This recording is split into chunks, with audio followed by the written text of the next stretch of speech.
In less than 1 second, a single mechanical failure can boil the blood inside our veins and tear our cells apart. This is not science fiction. This is the ruthless mathematics of the Byford Dolphin disaster. November 5th, 1983, deep in the North Sea, 4 elite commercial divers are working on the Byford Dolphin oil rig. They were hired by a major energy company to build heavy oil pipelines on the ocean floor. To survive the crushing weight deep underwater, they live inside a pressurized heavy steel tube on the rig. The air inside their living space is squeezed. It is pressurized to 9 times what we feel on the surface. Their bodies are adjusted to this heavy air by breathing a special mix of oxygen and helium.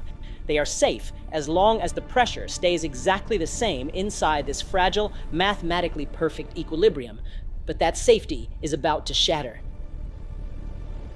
Because of a deadly mistake, a heavy metal clamp on the outside of the diving chamber is opened too soon. The main seal breaks. In just 1/10 of a second, the heavy 9-atmosphere pressure drops to normal surface level pressure. It is an explosive change, and the physics of what it does to the human body is terrifying. This is called explosive decompression. There is a rule in physics called Boyle's law. It states that when pressure drops, gas expands. Remember, the diver's blood and tissue are saturated with compressed helium from breathing their special air mixture. When the pressure suddenly vanishes, those gases expand instantly. Imagine shaking a bottle of soda and ripping off the cap. Now, imagine that happening inside your own veins, occurring simultaneously within every artery, vein, and tissue of the human body. The diver's blood stops flowing as a liquid.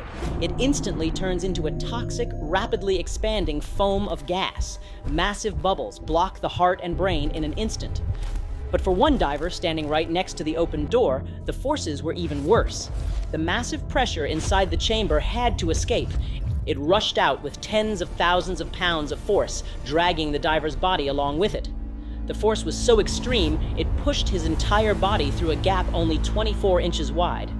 The structural integrity of human bone and tissue suffered total catastrophic failure. This was not an act of violence. It was simply the brutal, unstoppable force of physics taking the path of least resistance. The men on the Byford Dolphin did not suffer for long. The massive physical forces ended their lives before their brains could even register the pain. Today, the incident remains one of the darkest, most highly studied case files in commercial diving and hyperbaric medicine. It stands as a chilling reminder. The laws of nature do not care who you are. When you mess with extreme pressure, humans are no match for physics.